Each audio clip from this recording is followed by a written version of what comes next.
बादब बामलाजा में मैं फजल इमाम मलिक। बिहार में लगभग 3 महीने के अज्ञातवास या एकांतवास के बाद मुख्यमंत्री नीतीश कुमार घर से बाहर निकले। तर्क उन्होंने अपने तरीके से दिया जो अक्सर वो देते रहते हैं, जो प्रवचन वो देते रहते हैं कि लोगों ने मना किया था। डबल इंजन की सरकार बिहार में है। न प्रधानमंत्री नरेंद्र मोदी ने कभी पत्रकारों से बात करने की जहमत की और न ही नीतीश कुमार ने पत्रकारों के सवालों का जवाब दिया। हाँ, मीडिया पे पाबंदी नीतीश कुमार ने ज़रूर लगाई कि क्वारंटाइन सेंटर में वो लोग न जा सकें, ताकि जो उनकी सरकार का निकम्मापन है, सरकार ने जो मज़दूरों के नाम पे एक गोरख धंधा या एक आडंबर रचा था, उसकी पोल पट्टी मीडिया ना खोल पाए, इसका इंतज़ाम उन्होंने ज़रूर कर दिया। फिर वर्चुअल मीटिंगें भी शुरू की उन्होंने। वर्चुअल मीटिंग की तो फिर लोगों से कहा कि एक बार और मुख्यमंत्री बना दीजिए। 15 साल तो कुछ नहीं किया जनाब ने। न शिक्षा का दुरुस्त किया, स्कूलों की बदहाली सामने है, शिक्षकों की बदहाली सामने है, शिक्षक भूख से मरे और आज भी सरकार ऐंठ कर रही है शिक्षकों को उनका अधिकार, उनका हक, उनके मेहनत का सिला अभी तक नहीं दे रही है। लेकिन उन पे कार्रवाई की बात अब भी हो रही है, हालांकि बिना शर्त शिक्षकों ने हड़ताल वापस ले ली थी। इन सब के बीच ही पटना में एक नया सियासी ड्रामा सरकार ने शुरू किया। वीरचंद पटेल पथ पे है राष्ट्रीय लोक समता पार्टी का कार्यालय, जो सरकार ने पार्टी को आवंटित किया कई सालों से। 2014 के बाद 2015 चुनाव के बाद से ये कार्यालय सरकार ने दिया, चूँकि सरकार की एक गाइडलाइन है। लेकिन अचानक पुलिस बाकायदा बड़े बड़े जेसीबी मशीनों के साथ पहुंची और उस राष्ट्रीय लोक समता पार्टी के कार्यालय को उठाने की कोशिश की गई। विरोध हुआ, जाहिर है कि वहाँ राष्ट्रीय लोक समता पार्टी के कार्यकर्ता थे।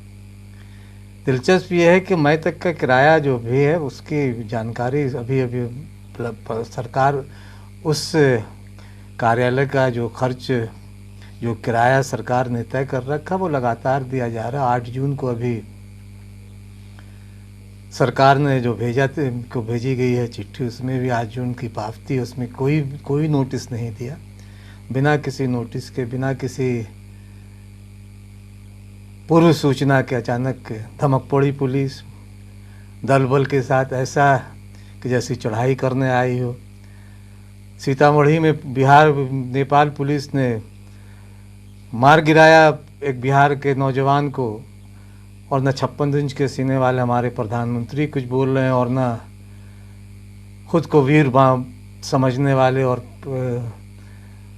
किसी पार्टी के दफ्तर पर चढ़ाई करने वाले पुलिस के मुख्यमंत्री नीतीश कुमार बोल रहे हैं। आखिर एक प्रक्रिया होती है, ऑफिस आप सरकार ने दिया, अगर इसे तोड़ना है तो एक वैकल्पिक व्यवस्था तो करनी पड़ेगी ना। एक सियासी दल है, उस सियासी दल को किसी दूसरी जगह अगर शिफ्ट भी करना, अगर वो सरकार उसे अपने कब्ज़े में भी लेती है, जैसा कि कह रही है कि कोई कॉमर्शियल कम्प्लेक्स बनाना है।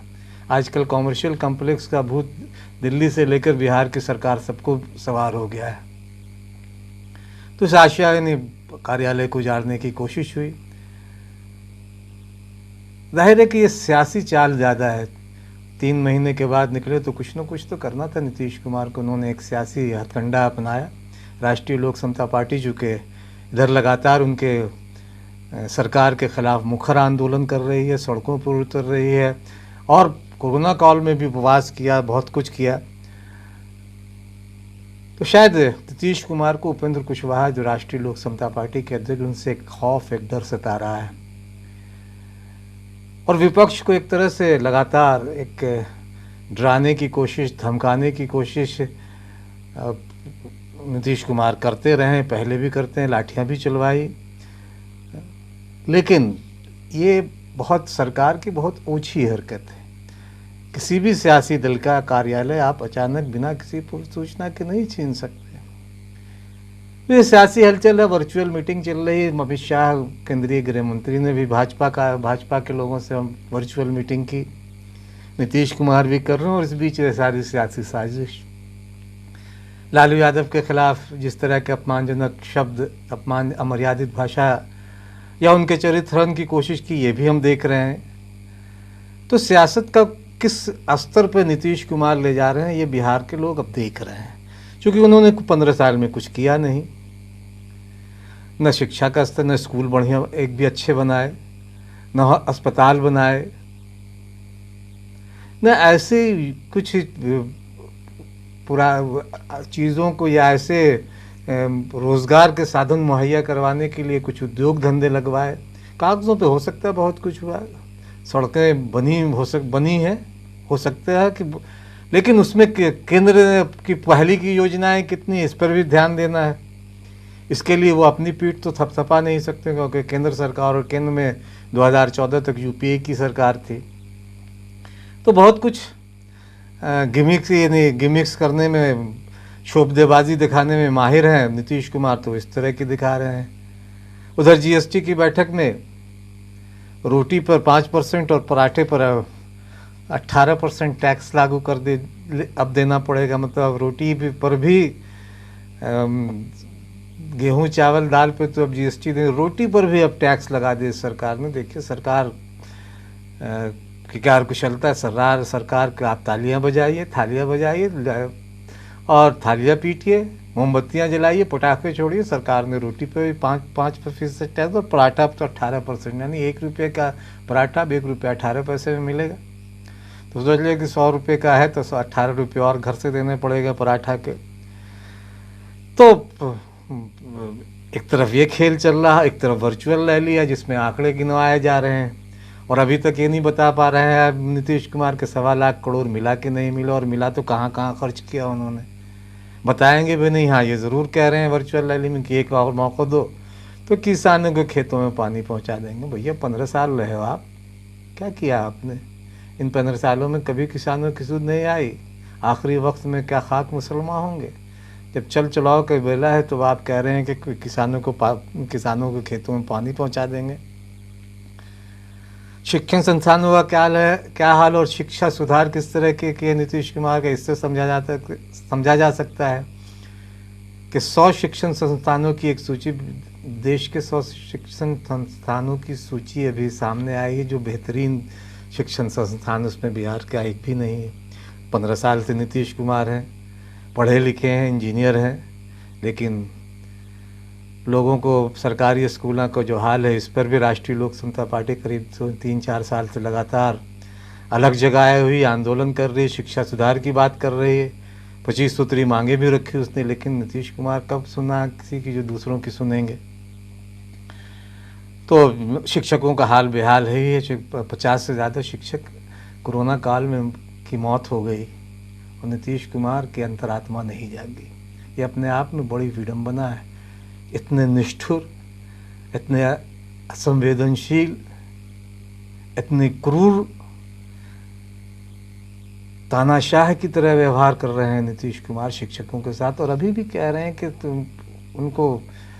उनके साथ कार्रवाई की जाएगी। तो ये एक नियोजित शिक्षकों का जो मामला है, वो मामला उन्होंने स्ट्राइक तो ख़त्म कर दी, लेकिन उनका मामला अभी भी लटका हुआ है। मुकदमे की धमकी दी जा रही है और 84 दिन कहाँ रहे नीतीश कुमार, ये भी उनसे पूछा जा सकता है कि जनता से सरोकार नहीं बनाया। भले आप कह रहे हो कि लोगों ने मना किया था, लोगों की कितनी मानते हैं ये हम तमाम लोग जानते हैं। और इन सब के बीच सुप्रीम कोर्ट की टिप्पणी आती है आरक्षण को लेके इस पे उनकी चुप्पी। लोक जनशक्ति पार्टी के नेता रामविलास पासवान ने ज़रूर कई दिनों के एक दिन के बाद मुंह खोला और सर्वदलीय बैठक बुलाने बात की, लोगों को आह्वान किया, लेकिन आप तो सरकारी दल हो गया भैया, आप तो सरकार के साथ हो। सरकार लगातार दलितों पर, महादलितों पर, पिछड़ों, अति पिछड़ों और मुसलमानों के खिलाफ लगातार लामबंद, सीए पे चुप रहे, एनआरसी पे चुप रहे, एनआरपी पे चुप रहे। और अब दलितों का मामला जब सुप्रीम कोर्ट ने एक टिप्पणी की 23 अप्रैल को भी की थी, तब भी रामविलास पासवान ने कुछ नहीं कहा था। 23 अप्रैल को समीक्षा की बात कही थी और ये भी कहा था सुप्रीम कोर्ट ने तब कि आरक्षण तो सिर्फ 10 साल के लिए लागू किया गया था। तो बहुत तल्ख टिप्पणी की। सरकार के साथ है, सरकार की पालकी ढो रहे हैं, सरकार बीजेपी सवार बनी हुई है, नीतीश कुमार और रामविलास पासवान कहार हैं। तो कहारों का काम, तो जिस तरह कहार काम करते हैं वो कर रहे हैं। जाहिर है कि आज जब ट्वीट किया रामविलास पासवान ने, तो राष्ट्रीय लोक समता पार्टी के अध्यक्ष उपेंद्र कुशवाहा ने उन्हें उसी तरह से जवाब दिया कि पहले सरकार से बाहर तो आइए, फिर बात करें, हम आपको नेता मान लेते हैं। लेकिन सरकार से वो बाहर आएंगे ऐसा लगता भी नहीं है, क्योंकि सरकार खेलने के लिए तो इधर उधर करते रहे हैं, कभी इस गठबंधन में, कभी उस गठबंधन में। सरकार से बाहर आने की तो सोच भी नहीं सकते।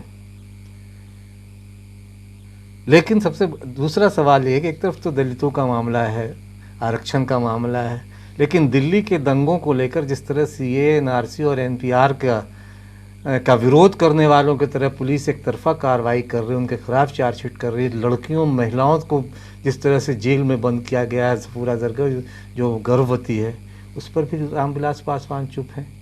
आप तो मुसलमानों का मसीहा खुद को मानते रहे हैं, खुद को झंडा बरदार मुसलमानों का मानते रहे हैं, अल्पसंख्यकों का मानते रहे हैं, दलितों का मानते रहे हैं, पिछड़ों का मानते रहे हैं। नीतीश कुमार भी अपनी खूब पीठ थपथपाते हैं, लेकिन सीए, एनआरसी के लेके जिस तरह का सीए का व्यवहार केंद्र की दिल्ली सरकार कर रही हो, चूँकि अमित शाह दिल्ली पुलिस के मुखिया हैं, उनके अधीन है दिल्ली पुलिस, और जिस तरह की कार्रवाई दिल्ली पुलिस कर रही है वो सचमुच अपने आप में शर्मिंदा करने वाला है। इन सब खबरों के बीच एक खबर और आई कि उर्दू के बहुत मशहूर शायर थे, 93-94 साल की उम्र रही है, लेकिन वो गंगा जमुनी तहजीब के अलंबरदार थे। पंडित आनंद मोहन जुत्शी उनका नाम था, लेकिन उर्दू में शायरी करते थे और गुलजार देहलवी नाम थे उनका। नेहरू जी भी उनके बहुत पसंद करते थे। उस ज़माने के जंग आज़ादी के मुजाहिद भी रहे, वो जंग आज़ादी में भी लड़ाई लड़ी, बहुत खूबसूरत शायरी करते थे और हमेशा शेरवानी और चूड़ीदार पजामे में और गुलाब के फूल उनकी शेरवानी का में लगा होता था। और बहुत खूबसूरत शख्स, नोएडा में आज उनका इंतकाल हो गया। 1 महीने के बाद वो 94 साल के होते, लेकिन उर्दू की क्लासिकल शायरी के एक वो अलंबरदार थे। कोरोना हो गया था उन्हें, लेकिन 5 दिन पहले कोरोना की जंग जीत कर वो घर लौटे थे। लेकिन आज उनकी याद इसलिए कि एक तरफ दिल्ली के दंगों में जिस तरह से इस गंगा जमुनी तहजीब को ख़त्म किया जा रहा है, देश में हिंदू मुसलमान का माहौल पैदा किया जा रहा है, वहाँ गुलजार देहलवी जैसे लोग, जो पंडित आनंद मोहन जुत्शी थे, जिन्होंने उर्दू की सजाया संवारा, उसकी बागवानी की, उस उर्दू को बढ़ाने में, भाषा उर्दू ज़बान को तरक्की में उनका योगदान किसी से भी कम नहीं। वो लोग नहीं जानेंगे जो देश में हिंदू मुसलमान करते रहते हैं। उन्होंने कभी कहा था, ज़रूरत है उन नौजवानों की हमको जो आगोश में बिजलियों के पले हों, क़यामत के सांचे में अक्सर ढले हों। उनकी शायरी आज भी युवा आंदोलन में जान भरने का काम करती है। देहलवी की शायरी समाज में लगातार बढ़ती संवेदनशीलता और ख़त्म होती इंसानियत को समर्पित है। अक्सर कई बड़े मंचों में उनसे ये पंक्तियाँ सुनाने के लिए लोग कहते थे, क्योंकि बहुत मुरीद थे। कॉलेज के ज़माने में 72-74 की बात है, जब मैट्रिक के बाद रांची में कॉलेज में मैंने दाखिला लिया था।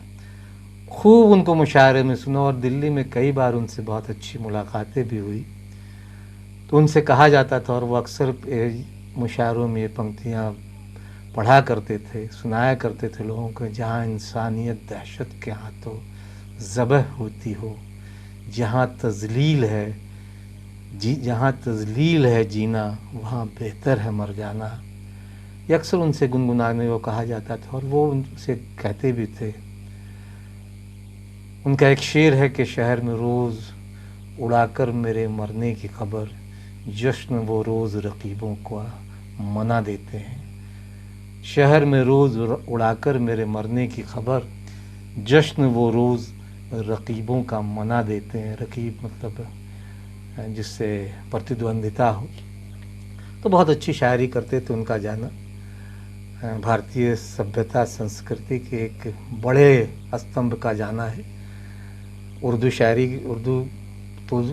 शायरी का तो नुकसान हुआ ही है, लेकिन सच तो यह है कि भारतीय की जिस संस्कृति, तहज़ीब व तमद्दुन, गंगा जमुना तहज़ीब की जिसकी बात हम तमाम लोग करते हैं, उसका भी एक युग का अंत हुआ है। और इसी के साथ एक अंत में क्रिकेटर इरफान पठान की ने आज एक ट्वीट किया है। वो कह चुके, वो कहीं न कहीं बार गुलजार दहलवी की बात को ही आगे बढ़ाते हैं। हो सकता है कि उन्हें इस ट्वीट के बाद ट्रोल भी कर रहे हों, लेकिन बहुत खूबसूरत बात ऑलराउंडर इरफान पठान ने कही। उनकी तारीफ़ की जानी चाहिए कि जब माहौल में नफ़रत हो और लोग इस तरह की बातों के ख़िलाफ़ तनकर खड़े हो जाते हैं, किसी को भी तुरंत देशद्रोही बता देते हो, तब इरफान पठान अगर कहते हो कि मैं मेरे मकान से मोहब्बत करता हूँ, लेकिन उसमें रहने वाले सभी लोगों से नहीं, ये कैसे हो सकता है? और अगर होता है तो नुकसान किसका होता है? मुझे फिर वो शेर याद आ रहा है कि न तेरा है न मेरा है, ये हिंदुस्तान सबका है, और नहीं समझी गई यह बात तो नुकसान सबका है। आपको ये बातें ठीक लगी हो तो इसे लाइक, सब्सक्राइब और शेयर ज़रूर करें, और ये भी समझें कि सियासत में किसी भी पार्टी का कार्यालय गिरा देना, बिना सूचना उसके कार्यालय को उठाने के लिए पहुंचना सही है क्या?